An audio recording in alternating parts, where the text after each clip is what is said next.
We played in Las Vegas. Hey, Kelly should tell you her comedy club story and how it ended. No.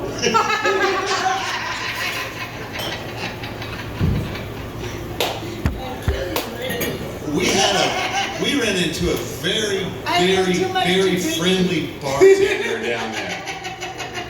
There's a lot of those. Yes, when they're getting tips and The everything. screwdrivers are coming and they're like, here, have a fresh baked margarita too. Well, vodka and tequila go together. So like oil well. and water. So well. Like oil and water, yeah, definitely. Definitely. I could totally see that being an issue. I don't like tequila personally. I'm more of a fan of the cannabis. It's my lifesaver. It's the reason my child is still alive, so I guess you could say it's my child's lifesaver as well. Kind of odd being a stoner mom, like you see all the memes and stuff, wine 30, all the girls getting together for wine time, and I'm like, Mama wants to smoke a joint. Mama needs dab. Mama needs dab right now. You need to leave Mama alone until she has her dab. Those are common phrases in my house. Not an issue usually. He almost always gets more than what he wants after I've dabbed. He's learned. So he's a smart kid, not gonna lie. There's a cosmic thing that happens though that I don't believe it happens to like day drinking moms the same way. You know, like ladies who lunch. No, we have girls who sesh, and like the worst thing to do is fucking laundry, right?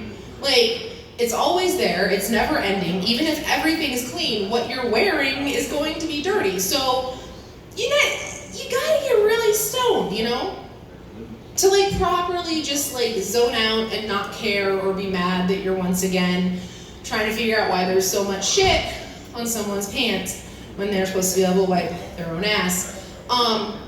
So I got really, really baked one day and I was like, I'm just gonna tackle this mountain of laundry. And like, I swear to God, I was even telling this, it happened when I first moved up here and really discovered weed. Every time I got stoned, my mom would call or my sister would call and they kept making comments like, wow, you're so much calmer now. You seem like you left a lot of your anger behind in California. And I'm like, yeah, totally did.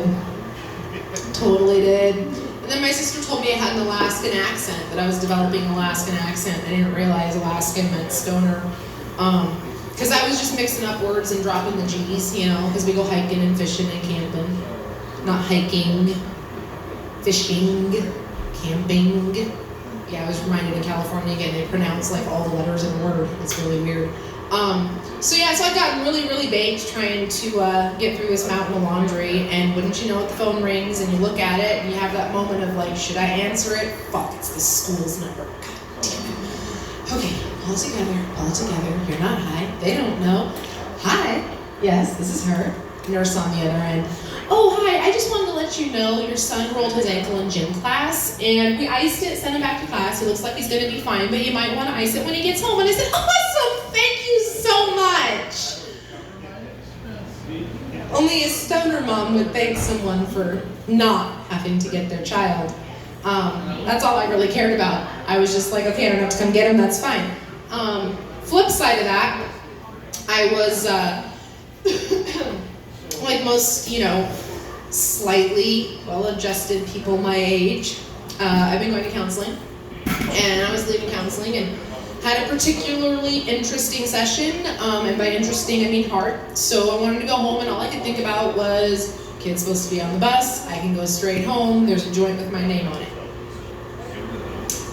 Get out of counseling, look at my phone, 2 missed calls, message, minute and a half long. Oh shit, it's the school's number. So for a minute and a half, I listened to my son say, I love you, Mom. I missed the bus. I need you to pick me up. I'm really sorry I missed the bus. I'm in the principal's office, but I love you, Mom. Will you please come pick me up? I'm sorry I missed the bus, but I need you to come and get me. So I'm like, I need to be like here, to deal with like the principal. I need to be like calm and cool, and I'm like here because I'm trying to think of what the hell my kid could have done. I walk in, and I may have told you this before, but Kelly, y'all are doing a severe disservice to our children these days. Y'all are giving them self-esteem at a young age, okay? And I can't have it. I can't have it. I go to pick up my son from school. He was in the principal's office because talking to the principal on the way to the bus caused him to miss the bus because, as she said, he's such an interesting young man and we had such a great conversation. I didn't mean for him to miss the bus, but he thinks about things in such a different way, and I'm thinking to myself, this could have gone in an email. My child is standing right there. I'm still trying to get him to flush a toilet. This could have gone in an email. My child is standing right there. He does not need to hear this. Child, you are not as special as she thinks you are. You still have to do the dishes tonight. Thank you. I will take my son home now. Get home, smoke a joint. Child, what were you talking to him? What were you talking to her about? Like, what was so interesting? Oh, I don't know, Mom. He doesn't know why he got held after school. He doesn't know why he was interesting. Meanwhile, the child who forgets to wash his hands, plays with the dog, takes the garbage out, has somehow decided that if any part of his hand is showing or comes in contact with poop, that is unacceptable. And as Mark was saying, he does create a baseball mitt with his poop wiper. I don't know what else to call it because I went through a lot of toilet paper. I had to plunge a toilet the other day, and I swear to God, there was a roll and a half for one shit. And I'm like, there's not. How are you sitting on the toilet that you're getting that much shit on you? Like, how are you pooping? I feel like I have to start from like potty training again and be like, okay, are you sitting on the toilet correctly? Are you pooping on the seat and it's smearing everywhere? What is going on? I feel I cannot be that invasive right now. So I've tried to remind him that we have this thing called soap and running water in the house, and if poop touches his hand, he can wash it. Which I would prefer he does more and more often anyways. Yeah, it's been hard. He told me the other day that he knows, like, we've had conversations for years about the reason that I use cannabis. It's primarily medicine for me. I've done genetic testing. I can't take pharmaceuticals. Trust me, I've tried. I wish I could. If there was a magic pill and someone handed it to me, I would take it in a heartbeat. But there's not, and so I have cannabis, and I use it in every way that I can. I soak in it, I eat it, I smoke it. And so I've had this conversation with my son. I've always felt like if you hide something, it makes it shameful, and I don't want it to be shameful. I don't want it to be something bad or wrong. It's just life. So at some point, we sat down and had a conversation about legalities of cannabis and what it meant, what people used it for, but he didn't realize that it was the same thing that some people called marijuana, and that concerned him. So I explained, the legalities, Raven v. State, we're not selling, Mommy's growing her medicine, there's no reason for anything. And he was fine. I said, but it's private business, we don't need to talk about it, because some people have, stigmas and their own ideas about things. Thought I got it across pretty well. So fast forward a couple of months, we're walking through the state fair, and my hip was giving me some problems, and I was at the point where I just couldn't walk anymore, and I leaned over to my now ex-husband and was like, hey, I think I need to go to the car and just, get some medicine real quick. And he's like, we're coming up to the cigarette smoking section back when you could do that at the fair. And he's like, well, let's just sit here, have a cigarette, take a break, see what happens. Maybe you can walk out to the car, we'll figure out what we're gonna do. And I'm like, okay. So we get up to the cigarette, we're maybe here to the edge of the dance floor. Rogan turns around, looks at me and says, so Mom, you gonna smoke the marijuana now? Somebody's missing a kid? I said, anybody missing a child? There's excuse me, trooper, I think this child is lost. Never seen him before. Never seen him before. Yeah, so it's been an issue being that fine line between being honest with your kid and not. I knew I fucked up though. The first time that he asked me how come I didn't have a penis. And you said? I have a vagina, I'm a girl. I don't have a penis, I have a vagina. Boys have a penis, girls have a vagina. I was raised on kindergarten cop. I didn't know what else to say. It just came out like I was quoting a movie.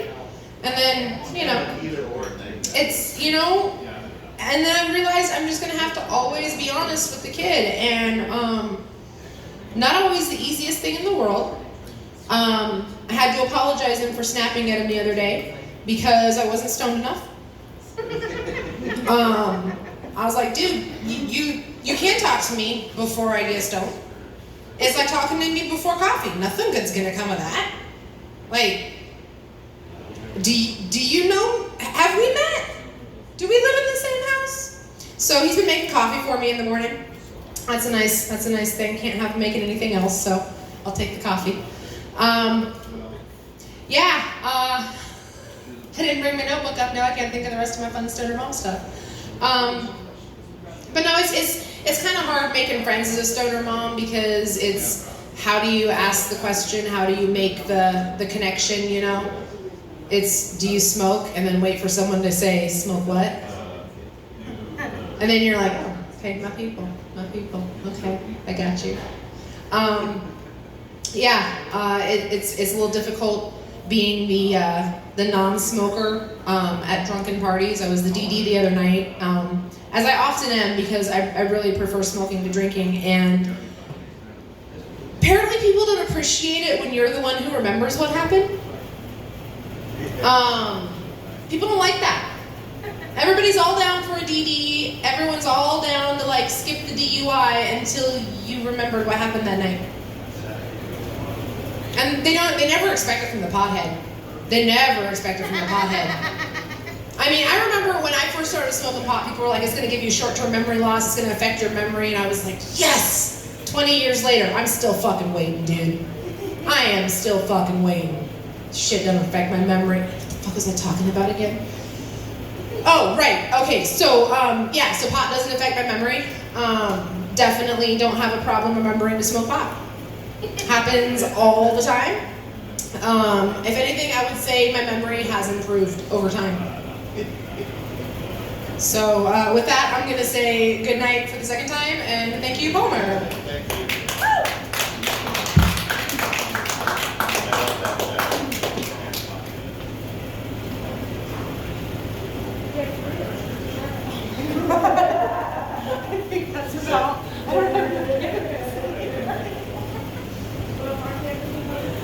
Oh, I got